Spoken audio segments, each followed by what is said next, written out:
Good morning students. आज का topic है सर्किट ट्रेनिंग मेथड, जो कि एंड्योरेंस को अच्छी तरह से डेवलप करता है।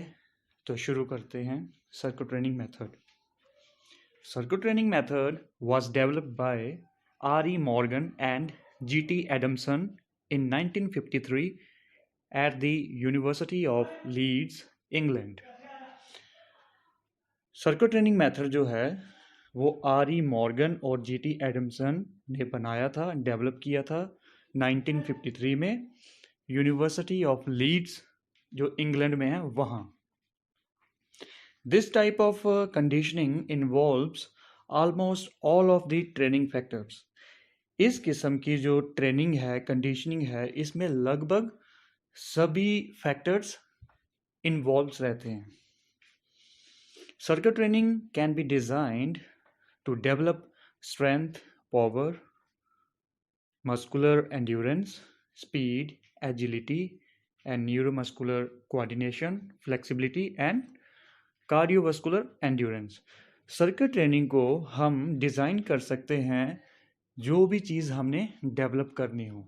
जैसे कि अगर हमें स्ट्रेंथ डेवलप करनी है, पावर, मस्कुलर, जो जितने भी अभी हमने नाम लिए, इन सब को अगर हमने डेवलप करना है तो अकॉर्डिंगली हम अपने एक्सरसाइज चूज़ करेंगे।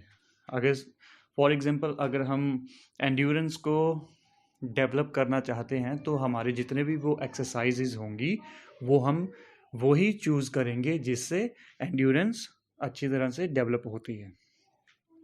Circuit training is formal types of training in which an athlete goes through a series of selected exercises.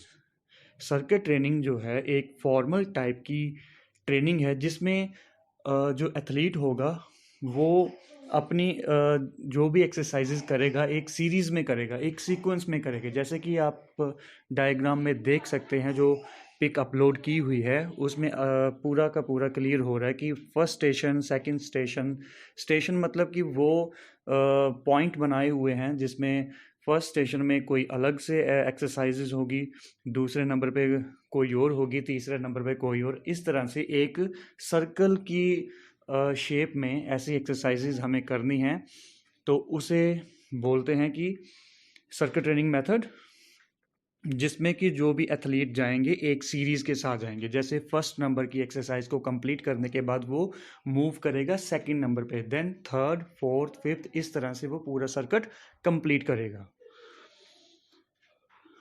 There are usually 6 to 10 stations in a circuit. कि ये जो सर्किट ट्रेनिंग का हम बता रहे हैं इसमें यूजली कितने रहेंगे, 6 से 10 स्टेशन हम रख सकते हैं। The athlete performs a specific exercise at each station and then goes to the next station. वही जो मैंने अभी ऊपर बोला कि जो एथलीट होगा वो परफॉर्म करेगा एक स्पेसिफिक एक्सरसाइज जो भी प्रिस्क्राइब की होगी, जो भी मेंशन की होगी। जैसे कि फर्स्ट स्टेशन पे अगर जंपिंग वाली एक्सरसाइज है तो वो जंपिंग एक्सरसाइज करेगा। तो नेक्स्ट में अगर वो पुशअप है, एक्सरसाइज नंबर 2 पे, स्टेशन नंबर 2 पर अगर हम मान ले कि वो पुशअप है तो फर्स्ट जंपिंग के बाद सेकंड स्टेशन पे वो पुशअप करेगा। फिर तीसरे नंबर पे अगर हम मान ले कि वहाँ एक्सरसाइज हमने सेट की है सिटअप्स, तो फिर वो नेक्स्ट जो स्टेशन होगा वहाँ वो सिटअप्स करेगा। इस तरह से पूरा सर्किट वो कंप्लीट करेगा। Circuit training method can be performed in 2 ways. Circuit training method को हम 2 तरीकों से हम परफॉर्म कर सकते हैं। पहला कंटिन्यूस ट्रेनिंग मेथड और सेकंड जो है इंटरवल सर्किट ट्रेनिंग।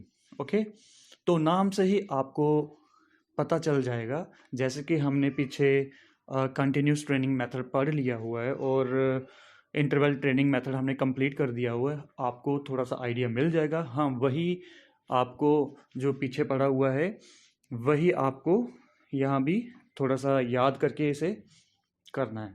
तो नाम से ही पता चल रहा है, कंटिन्यूस का मतलब वो मेथड, वो ट्रेनिंग जो हम लगातार करेंगे। तो इंटरवल का मतलब वो मेथड, वो ट्रेनिंग जो हम रेस्ट ले लेके करेंगे। तो पहला continuous circuit training. In this type of training, an athlete can perform the exercises with low speed, that is up to 60% of the maximum, and can perform the exercises at all the stations continuously, that is without taking any rest or recovery. इस continuous circuit training में जो athlete होगा वो perform कर सकता है exercises थोड़ी सी अपनी स्पीड को लो करते हुए, जैसे कि अपनी मैक्सिमम स्पीड में से 60% ही यूज़ करेगा, और सारे के सारे जितनी भी एक्सरसाइजेज सेट की होगी सभी स्टेशंस को लगातार करेगा। जैसे कि मान लो कि यहाँ 10 स्टेशन की एक्सरसाइजेज हैं, जैसे कि आप डायग्राम में देख सकते हैं। तो वो इस कंटिन्यूस ट्रेनिंग में कैसे परफॉर्म करेगा, वो फर्स्ट एक्सरसाइज से शुरू करेगा और पूरा कंप्लीट 10th एक्सरसाइज तक लगातार करता रहेगा। तो इसे बोलते हैं continuous training method, continuous circuit training method. तो सेकंड आया interval circuit training. In this type of training an athlete can perform the exercises with high speed, that is from 60 to 90% of the maximum. इस किस्म की training में जो athlete है वो exercise को परफॉर्म करेगा हाई स्पीड के साथ, जैसे कि आपने देखा हुआ कि 60% से 90% तक वो अपना मैक्सिमम एफर्ट यूज लगाएगा। As the speed is high in this training method, therefore an athlete can perform the exercises in each station with taking some rest or recovery between each station. तो इसमें क्या होगा, हर station के बाद, जैसे कि आप फिर से डायग्राम को देखो, वो जो स्टेशन बनाए हुए हैं, स्टेशन नंबर 1, फिर सेकंड, थर्ड, फोर्थ, हर एक स्टेशन में अलग अलग एक्सरसाइज मेंशन की होगी। तो इंटरवल सर्किट ट्रेनिंग में कैसे करना है, एक स्टेशन को कंप्लीट करने के बाद थोड़ी सी आपको रेस्ट दी जाएगी, रेस्ट करने के बाद आप सेकंड स्टेशन पे जाओगे, फिर वो सेकंड स्टेशन वाली एक्सरसाइज को करोगे, वो करने के बाद फिर से रेस्ट, मतलब कि हर एक स्टेशन को करने के बाद आपको थोड़ी सी रेस्ट दी जाएगी। तो इस सर्किट को हमने इंटरवल दे दे के करना है, तो इसलिए इसे बोला गया है interval circuit training. Circuit training method is classified into 2 parts. जो सर्किट ट्रेनिंग मेथड है इसे हम 2 हिस्सों में क्लासिफाइड करते हैं। जैसे कि पहला आ गया जनरल सर्किट ट्रेनिंग मेथड, और second specific circuit training method. General मतलब जो ओवरऑल पूरा का पूरा ट्रेनिंग के ऊपर जो बेसिक्स सारे के सारे बीच में सारे ट्रेनिंग फैक्टर्स वो आ जाएंगे। जैसे कि इस किस्म की ट्रेनिंग में जितना भी एफर्ट्स लगाया जाएगा अपने फिजिकल फिटनेस के कंपोनेंट को डेवलप करने के लिए, such as strength, speed, endurance, flexibility etcetera. इस ट्रेनिंग में जितना भी हम एक्सरसाइज वो एफर्ट लगाएंगे, इन सब को हम डेवलप करेंगे। जनरल सर्किट ट्रेनिंग में ओवरऑल पूरा कंप्लीट बेसिक चीज़ें जितनी भी हैं उन सबको डेवलप करने के लिए वो ट्रेनिंग मेथड हम यहाँ यूज़ करते हैं।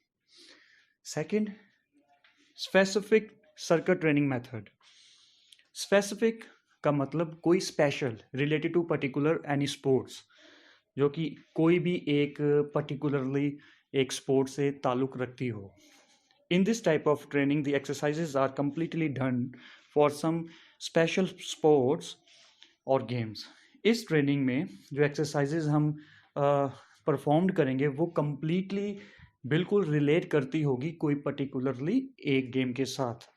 जैसे कि आप सपोज करो कि आपको फुटबॉल गेम की कोई एक्सरसाइजेज करनी है, तो हम जो सर्किट ट्रेनिंग इसमें करेंगे, जितने भी स्टेशन रखेंगे, जितनी भी एक्सरसाइजेज हम चूज़ करेंगे, वो सारी की सारी रिलेटेड टू फुटबॉल होगी। तो अब आगे है advantages of circuit training method, इसके फ़ायदे।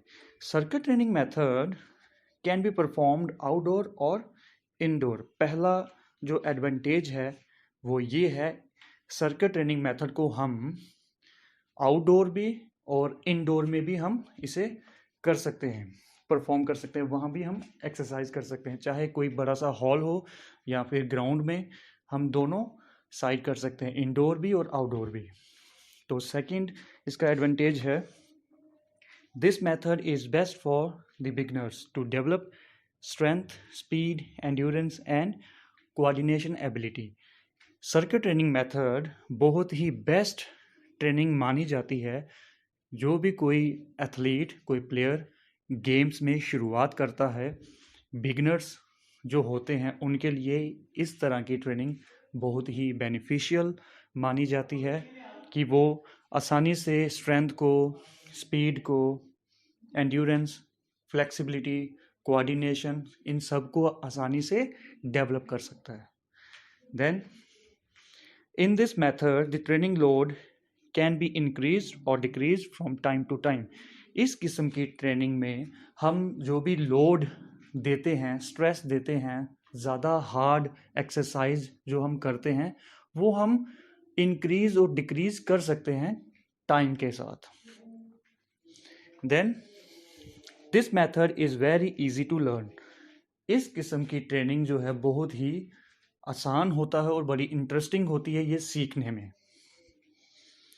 All body parts can be exercised in this training method. और लास्ट जो है एडवांटेज उसमें ये बताया है कि सभी हमारे जितने भी बॉडी पार्ट्स हैं, सब की एक्सरसाइज हम आसानी से कर सकते हैं इस किस्म की ट्रेनिंग मेथड में।